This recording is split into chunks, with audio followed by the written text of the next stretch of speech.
Hello students, welcome to EPG Pathshala. I am Dr. Aruna Palta, Principal, Government Naveen Girls College, Raipur, Chhattisgarh. Today we will be discussing a very interesting topic on merits and demerits of different methods of cooking. The prehistoric man used to eat raw food only. Later on, when he discovered fire, he started eating cooked food, and with the passage of time, he developed a number of new methods and techniques of cooking. Each method has its own advantages and disadvantages. Shall we go on a knowledge tour through this module to know about all this? The objectives of this module will be to understand the concept of different methods of cooking, to learn about the various foods that can be suitably cooked using these methods. Next, to learn about the different temperatures involved in cooking, to know about the different equipments and utensils required for cooking, to understand the merits and demerits of different methods of cooking, and to identify cooking methods that enhances or destroys the nutrients of foods. So we go a little bit on the background.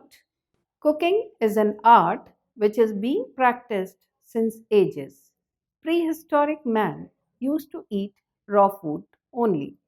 Once accidentally a portion of meat fell into the fire and got cooked. The ancient man consumed it and liked it too much. This only was the beginning of the cooking process.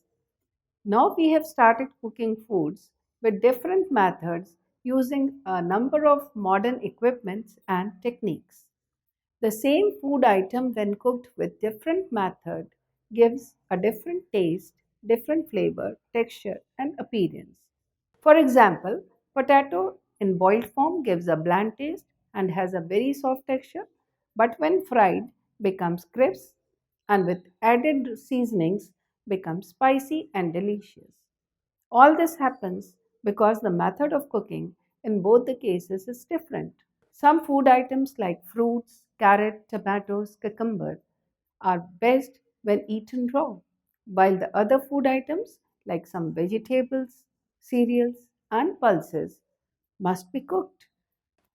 So, objective of cooking food: cooking makes food easy to digest. On cooking, food becomes soft, easy to chew, and so could be well digested. Cooking also improves the organoleptic properties of the food. Improvement in taste, color, texture, flavor, and overall acceptability of the food increases on cooking. Cooking also adds variety to our daily meals. The same foodstuff can be eaten in a number of ways by adopting different cooking methods. Wheat flour can be used for preparing paratha, puri, roti, bread, matri, etc. using different cooking methods. Cooking also helps to keep the food longer. Cooking helps in improving the shelf life of foods. Boiling of milk, baking of bread and biscuits, cooking of chapatis are some of the examples of this. Cooking also makes food safe. Microorganisms are often present in raw foods. Food products of animal origin like milk, meat, fish, eggs, and chicken contain harmful microorganisms and hence need careful cooking to make them safe. Now we will see the classification of methods of cooking. Food items differ in their moisture content. Leafy vegetables have lots of moisture in them, so they are cooked by methods that make use of their moisture. Cereals and pulses are low in moisture and hence are cooked by adding extra water. Foods can be cooked with the help of air, water, fat, or steam as cooking medium. The different cooking methods used in day to day life are as follows: dry heat methods. These methods use dry hot air or fats and oils as a cooking media. Roasting, grilling, baking, sauteing, pan frying, stir frying, and deep frying are the methods commonly used in this category. Foods cooked using these methods develop a rich brown color and flavor. Now comes the second method, that is moist heat cooking methods. These methods involve the use of water or steam as a cooking media. Poaching, simmering, boiling, and steaming are the commonly used methods of this category. Natural flavors of food can be retained by this method of cooking. The third method can be combination of dry and moist heat methods.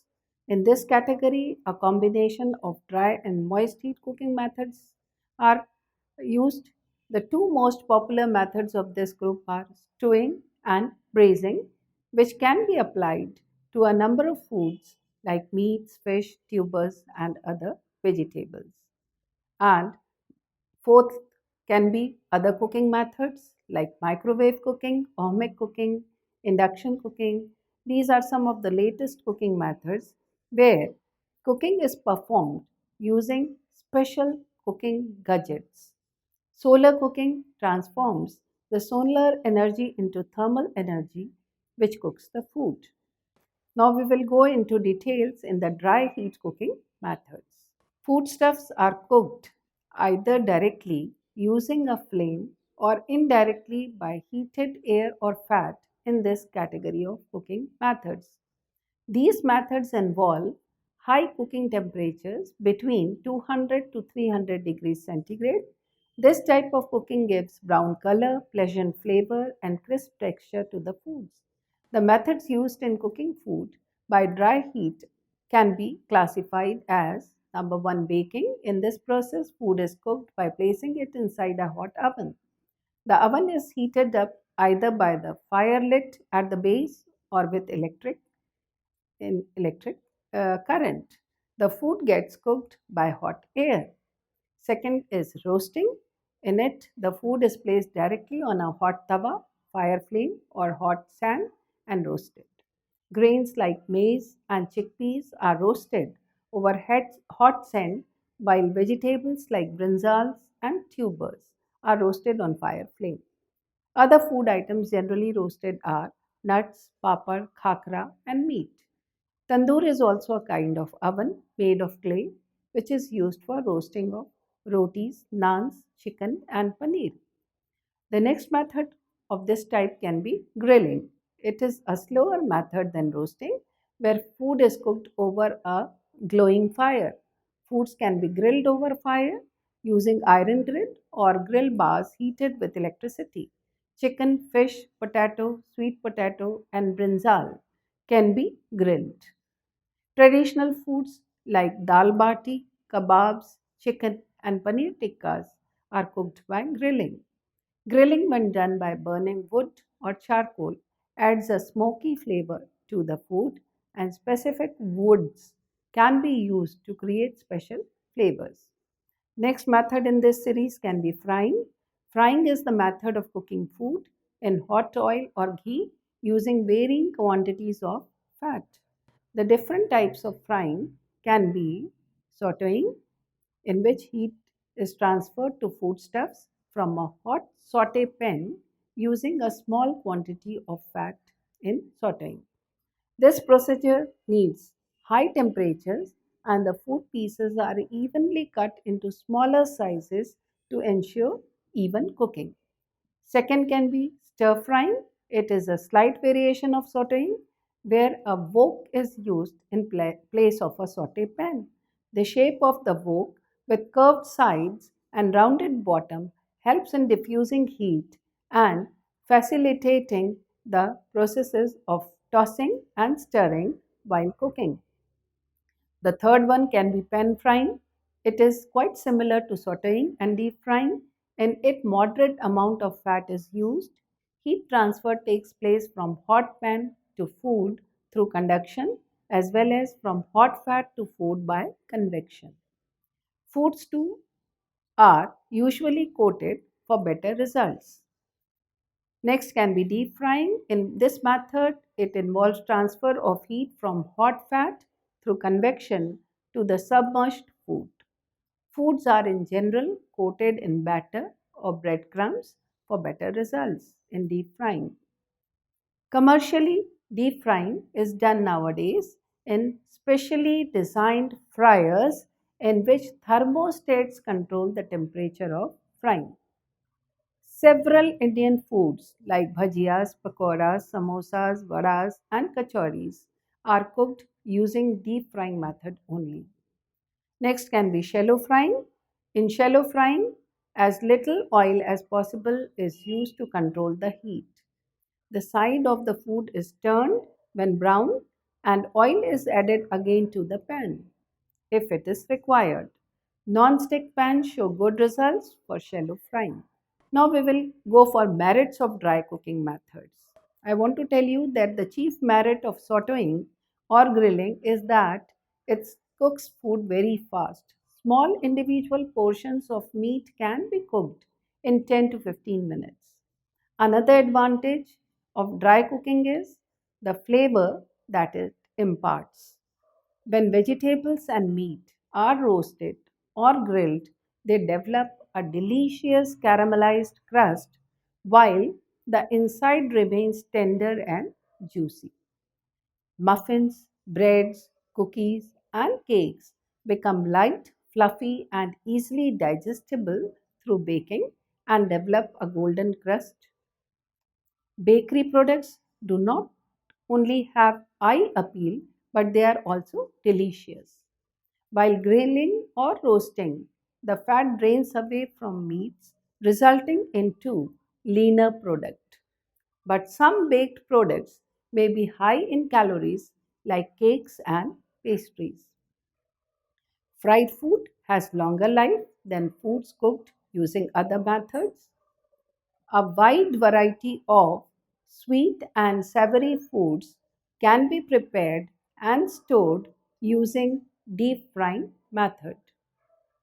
Bulk cooking can be achieved with uniformity of color and degree of cooking with frying and baking methods. Now we will go for demerits of dry cooking methods.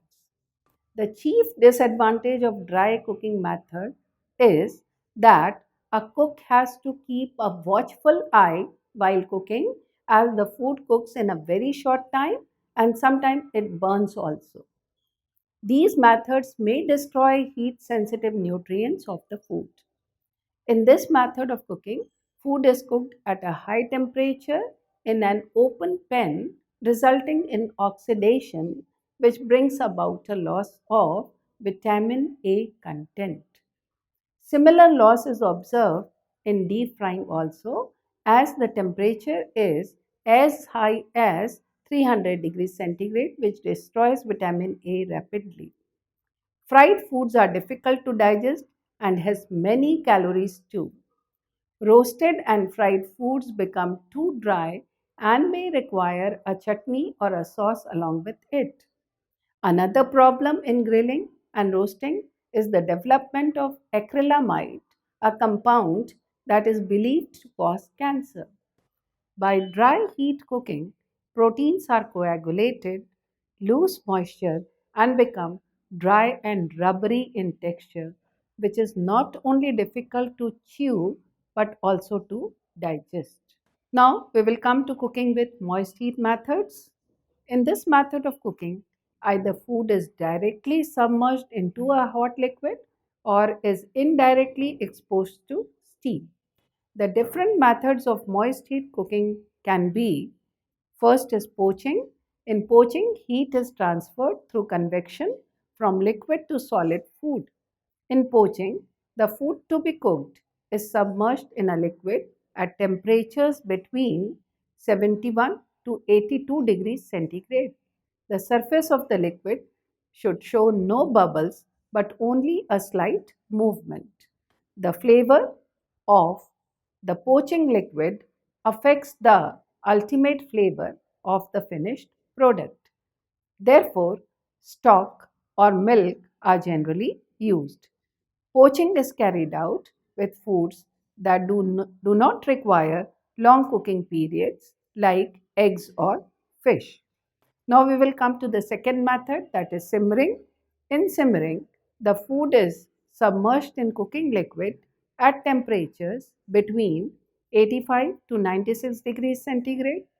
Simmering temperatures are slightly higher than poaching temperatures, so there is greater action on the liquid surface with some air bubbles breaking through. Just like poaching, the cooking liquid used affects the flavor of food. Herbs and seasonings are added as needed to improve the flavor. Next method is pressure cooking. Pressure cooker is used for this cooking, in which cooking is accomplished using steam under pressure. The produced steam is trapped inside the cooker, which increases the pressure and temperature above 100 degrees centigrade. Rice, pulses, potatoes, roots, beans, peas, and meat are some of the foods that can be cooked in the shortest possible time in the pressure cooker. The next method is boiling. The temperature of boiling is higher than poaching or simmering. It uses large quantities of rapidly bubbling liquids to cook foods. Cereals are dry, so they are boiled in large amounts of water, which ranges between 2 to 4 times. Vegetables have higher water content, so they need less water to cook. Potatoes, sweet potatoes, should be boiled with their skins in order to retain their water soluble nutrients. Next method is steaming. In steaming, heat is transferred to the food through convection. The food is steamed in a basket or rack above the boiling hot steaming water. A lid is placed on the steaming pot to trap the steam and to create some pressure within the pot that speeds the cooking process. One can cook caramel custard, momos, idli, khaman, and dhokla also in the same way. Now we will see the merits of moist heat cooking methods. Boiling is a safe and simple method of cooking and the foods does not get charred. It is fuel saving, labor saving, and suitable for large scale cooking. Well flavored and nutritious stock can be produced by boiling.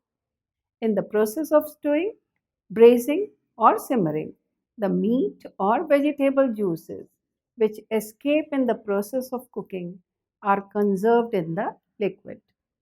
This nutritious stock is consumed as a part of the stew. Using moist heat methods, older and tougher joints of meat can be made palatable and digestible. All the bacteria are killed in the process of pressure cooking, rendering the food safe and hygienic. The cooking time is greatly reduced and cooking is accomplished in almost in one third time than boiling. The pressure cooker has separators, so different foods can be cooked at the same time. Steaming also cuts the duration of cooking and helps to conserve flavor, color, nutrients, and palatability of food. Steamed foods are easily digestible and hence are more suitable for sick, elderly, and young children. Now we will look into the demerits of moist heat cooking methods. While boiling, water soluble nutrients like vitamin B complex and vitamin C are lost if the boiling water is discarded. Care should be taken while washing, soaking, and cooking rice, pulses, and some vegetables as they provide vitamin B complex to our diet. Addition of cooking soda to the foodstuffs to cook faster is another big reason for the loss of vitamin B complex. The taste of boiled foods seem to be bland to some people. This can be enhanced by adding lemon, herbs, and desirable spices. Food may lose its texture and may become very soft if it is cooked for very long by moist heat methods. Now we will look into the combination cooking methods. When both dry heat and moist heat cooking techniques are used for preparing food, it is termed as combination cooking methods. Braising and stewing are the examples of combination cooking methods. First, the food is browned using dry heat and then it is simmered in the liquid. Combination cooking methods are useful for cooking less tender but flavorful cuts of meat. We will look into braising. In braising, usually large pieces of food are first browned at high temperatures in a small amount of fat. Seasonings and enough liquid to cover half to three-fourths of the food are added for further moist cooking. The pan is covered and the heat is reduced. The food is then cooked at low using a combination of simmering and steaming. Now we will talk about stewing. In stewing, smaller pieces of food are first browned using fat or cooked by blanching them in hot water. Cooking is then completed in a liquid added to cover the food completely, which is simmered until tender at a constant temperature. Cooking time is shorter for stewing as compared to braising due to small sized food pieces. Now we will look into the merits. The juices of the food are retained better and the food is more palatable when stewed. Tougher, less expensive meats and poultry can be cooked by moist heat methods, so this is an economical method. The nutrients are also conserved better by this method of cooking. Now we will also look into the demerits. Food takes longer to cook as compared to other methods. Other methods of cooking can be microwave cooking, which is a modern method of cooking wherein food is cooked by microwave radiation using the water molecules present in the food. These water molecules vibrate rapidly due to microwaves generating heat which cooks the food. Merits of this method: microwave cooking is a fast and convenient method of cooking food. Cooking time is quite less as compared to dry heat and moist heat methods of cooking. Now, what are the demerits of this method? Microwave cooking is not possible at places where electricity supply is poor or disrupted every now or then. Some food products become quite dry by microwave cooking. Now we will look into solar cooking. In this type of cooking, sunlight is used as a source of energy for cooking food either in solar cookers or solar ovens. For a family, small box type solar cooker can be used, while panel type of solar cooker can be best used at community level or for large scale cooking.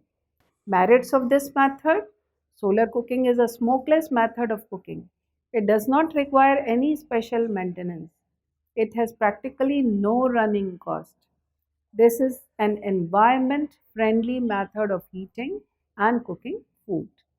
Solar cooking can be carried out successfully in many parts of India where there is ample sunlight throughout the year.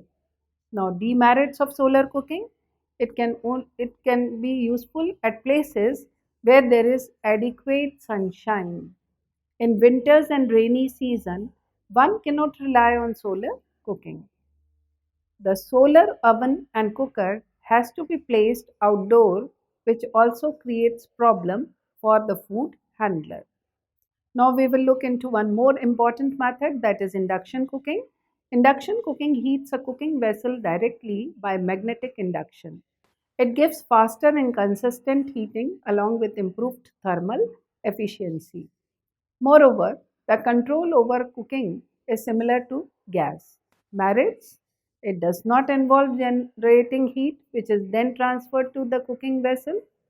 It makes the cooking vessel itself the original generator of the cooking heat. By controlling the strength of the electromagnetic field, the heat of the induction cooker can be controlled. It may have one, two, three, four, or even five induction zones So, number of food items can be cooked at one point of time. There are some demerits also. People with any type of electronic medical implants should avoid sources of magnetic fields and hence should not go for induction cooking. If there are radio receivers near the cooking unit, there may be some problem. The most important drawback is the special type of utensil with which induction cooking can be done.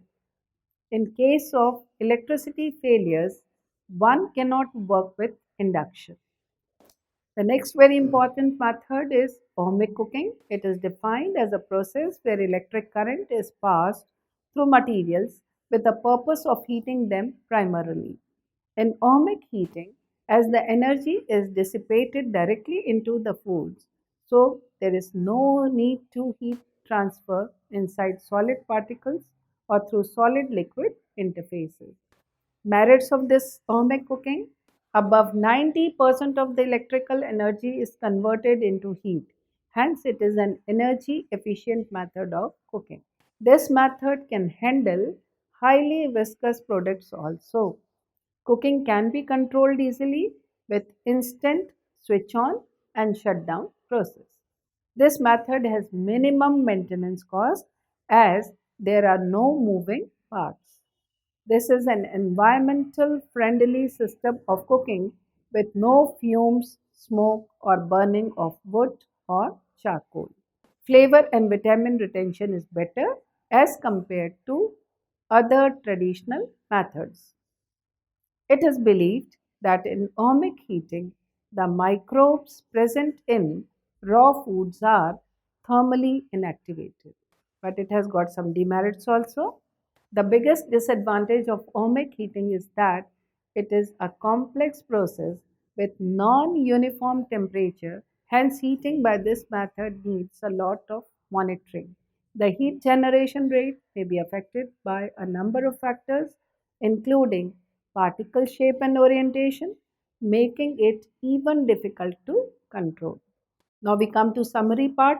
Different types of cooking methods are in use and each one has merits as well as demerits of their own.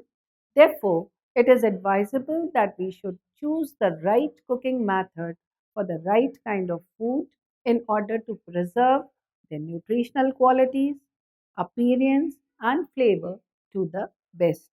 The same food item, when cooked with different methods, gives a different taste, texture, flavor, and appearance. Cooking has some negative effects also: formation of polymers in the process of frying, destruction of heat sensitive vitamin C and B complex and amino acids on cooking for long durations, carbonization on roasting or grilling, and the losses of some minerals and water soluble vitamins in cooking water are among some of the major demerits of cooking. Thank you.